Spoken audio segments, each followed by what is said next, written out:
Area Sports Report, and today it'll be a 49ers versus Chargers as they face off. They face off at 5:20 today on Thursday, and I will give my preseason preview, my keys to the game, and players to watch. So let's get right into it. The 49ers are facing off against the Los Angeles Chargers as it is game day for the 49ers. And it's good, and I'm excited for this game. It's gonna be interesting to see, and I'm excited to see some of the starters that are playing. As you know, Mike Evans was projected to play today, but they are saying it is not possible that he is going to play as of right now. We'll have to see if he does. There is a possibility he could play, but right now, what I'm getting right now is that that he is not going to be playing today, which is unfortunate. I want to see Mike Evans, but I'll probably see him in week 3 against the Raiders. So that is what it is.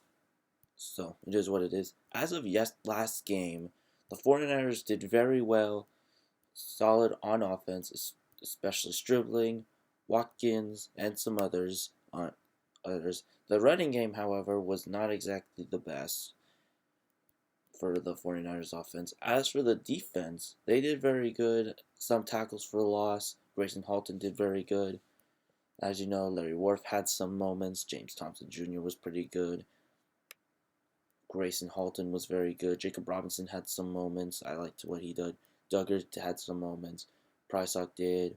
So Marquis Siegel had some moments too. Romello Height didn't do anything that much. As for what they did well on, the offense they did okay on. They limited them very good, except for that first drive by Cam Ward, which led to a Tony Pollard touchdown. The running game really needs some work. When I was seeing the game earlier, they did well on receiving yards. They did cover them very good. As for what they did on offense, they did very good. Held onto them, not a lot of pressure, so that's at least a very good thing. But as for but keys to the game, my present thing, and I've wrote this. The 49ers travel to SoFi Stadium Thursday night, and this game is more meaningful than the typical preseason matchup because both teams are expected to play a number of their stars limited action. Brock Purdy is expected to start with San Francisco, while Justin Herbert is set to play a series for Los Angeles. This game also comes immediately after a joint practice that exposed some interesting strengths and weaknesses on the Niners side. So what I'm looking at is can Purdy and the injury that played receiving group find rhythm. So what I meant was that the Niners did very good in that preseason in that practice, but as soon as they kind of did well in those drives, then at the second half they just weren't doing good.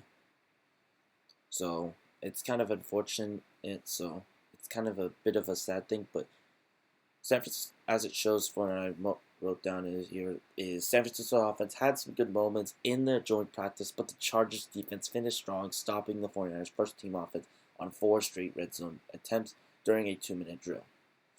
But now with Christian McCaffrey and George Kittle among the players being managed, and Mike Evans dealing with some tightness, this could be another opportunity for the younger offensive players to establish themselves. So some of the players on offense that I want to look at are Brock Purdy. We'll see how efficient he is and how he finds rhythm with this offense. Mac Jones is another one. We'll see if last season wasn't just a fluke and he could show that he's a starter. I'm surprised that Mac hasn't been good lately. It's just been surprising to me, but it is what it is, and it's unfortunate, but that's how it is supposed to be. So that's unfortunate. Dejon Stribling is another one. I can't wait to see what he's done. He's going to get probably a lot more opportunities. I think Debo probably will start too, but I can't wait to see what he does. Dejon Stribling, he's just been a very good player. I think he can be that Jawan Jennings guy in the slot. I love what he's done so far. He does have some, according to what Shanahan says, he does have some issues when blocking for the 49ers a little. and some of his route running. So I think he'll get that fixed up. So hopefully he fixes that up a bit more. Jacob Cowling is another receiver who I'm very interested in. He's in a interesting situation as of right now because I don't know. He's just like been injured a lot, and I feel like he just hasn't been stepping up lately. It's mostly because of his injuries. Mostly, he's just been injured a lot lately. Like he's had so many opportunities, so many chances, but it is what it is, and I think he just needs to fix things up. Hopefully, he shows that he can stay on the roster because a lot of receivers on here, including some. Trent Irwin has stepped up. Wesley Grimes has been good. Will Pauling has been good. So Jacob Cowling really needs to break out in this game. And Trent Irwin actually has the chance to possibly start there. But I think the 49ers would rather prefer Jacob Cowling, mostly because he's younger than Trent Irwin. He's a little bit faster than him. So I would agree on that. He just needs to step up a bit more. Jordan Watkins is another one. He did very good in that game. I want to see a bit more blocking from Jordan Watkins because I think that's what Shanahan likes. So I would want to see more of that. I also want to see him run some drag routes, some in routes, some out routes, more of that. So I want to see a little bit of that. So hopefully he has that speed. Hopefully he could. I also want to see his punt return game also, maybe kick return too. So I want to see that also. So I want to see Jordan Watkins having that because they don't really have a punt returner or a kick returner right now. So that's kind of an issue right now, but so that's why it's good for Watkins and Cowan to at least be good at punt returns and kick returning also. Kaelon Black is another one. He was playing yesterday. He's gonna have a big role, and I think he's gonna be very impactful for this team.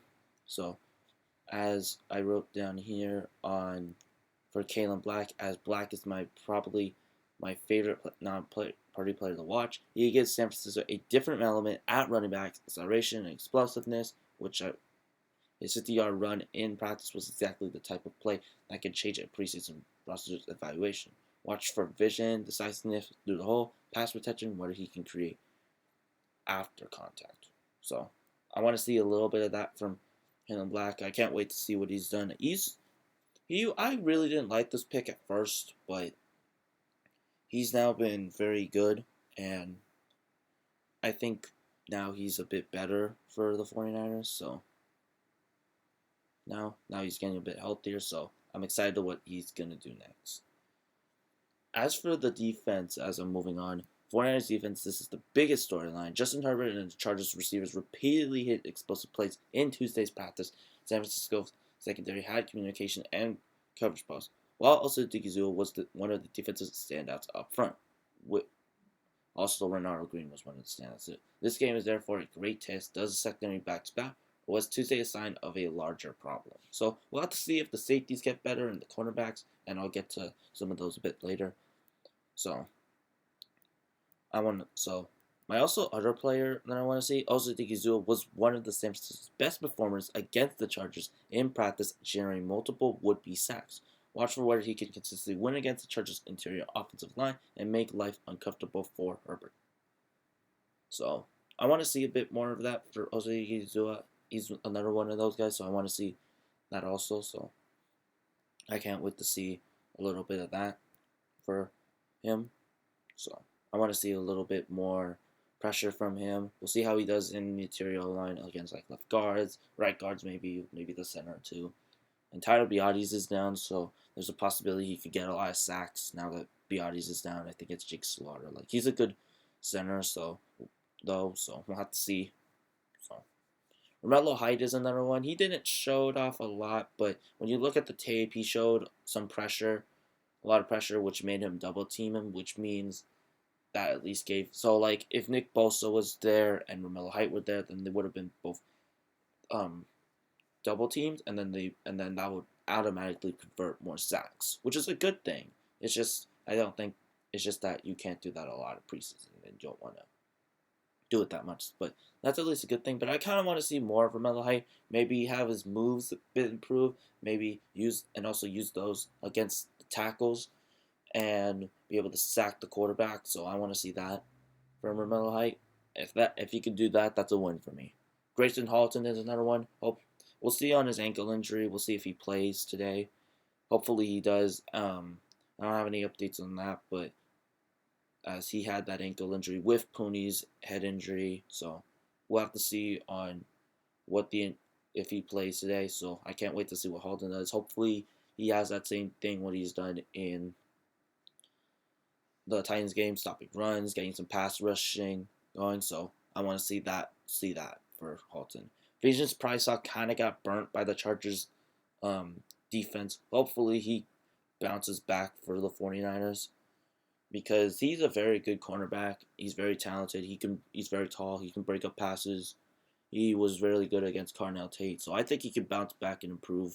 So I can't wait to see what Priceock does. Nick Martin is another one. He's been up and down. Like one play he's good, and then another play he's just not exactly the best. So I want to see him see if he can make this a competition with Jaden Duggar, which I'll get to later.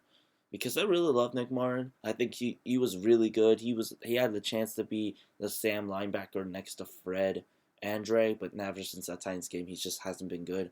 So hopefully he can improve on his mistakes and hopefully he can fix those. I wouldn't mind Jaden Duggar starting, but I would love if Nick Martin would start also. So Jaden Duggar is also another one. He's been very good. He was able to get that tackle from Cam Ward, and I like that from him. So it was kind of cool to see that. I want to see Jaden Duggar making maybe some pass coverages. I saw some of that, but not a lot of it. So I want to see him maybe breaking up passes, maybe getting an interception, but keep up the run stuffing from Jaden Duggar, some tackling. So I want to still see that. So next is Alfred Collins. He wasn't the best for the 49ers because he wasn't very good on run blocking, especially in that first drive. He kind of got held down by the guards by the Titans, so it would be nice for him to improve on run stuffing a lot. But he's also coming off a shoulder injury, which I'm very not surprised on, which kind of affected him. So hopefully he recovers from that and he bounces back. Ji'Ayir Brown is another one, as he's probably going to start possibly. I want to see more coverage from Ji'Ayir Brown. I want to see if he's actually improved on that. Doesn't give up long runs. I want to see him tackle very good. So that's what I want to see from Ji'Ayir Brown, because I've just been a hater on him just because he just hasn't been good on coverage, and he just thinks that he's like a top 5 or top 10 safety, which I don't think he is, because I can name 10 safeties that are way better than him. So, but that's what I want to see from him. Some other players I want to see. Larry Worth III. I want to see him making some coverages. Maybe switch him to safety. I kind of want to see that a little bit. So that would be kind of cool to see. Making some tackles, making some picks. See what I can see from him. Sebastian Valdez and Bryson Easton. Want to see some run stopping, getting some good pass rushing. So, want to see that. James Thompson Jr., my last one. He's been very underrated. He gives up a lot of pressure. He's very tall, 6'6", 350 pounds. So, I want to see a little bit of pressure from him. So, I would love to see that from all the Sebastian Valdez, Bryson Easton, and James Thompson Jr. for pressure and run stuffing. My keys to the game for the 49ers is clean up the secondary.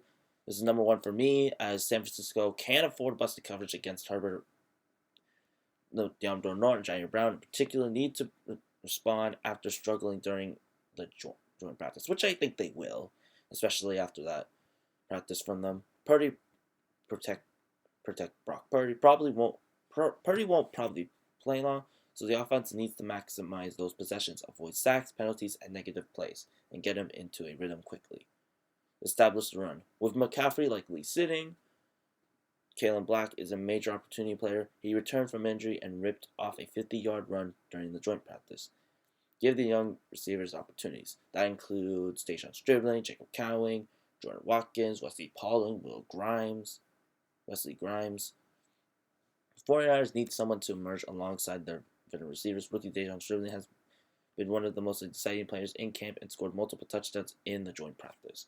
Generating pressure, if San Francisco can collapse the pocket without constantly blitzing, that would be a major positive. Osagizua's performance Tuesday makes him particularly interesting. 49ers secondary versus the Chargers passing game, that's the matchup that I want to see because the 49ers really got cooked by that offense, and I want to see, it might have to do with the coach also, but I want to see Raheem Morris do better because he needs to touch his 2023 or 2022 self of him being the defensive coordinator with the Rams because him being with the Falcons is just not going to work. So that's a matchup that could tell us the most. If Herbert comes out and immediately hits several passes again, San Francisco has a legitimate problem to solve before week 1.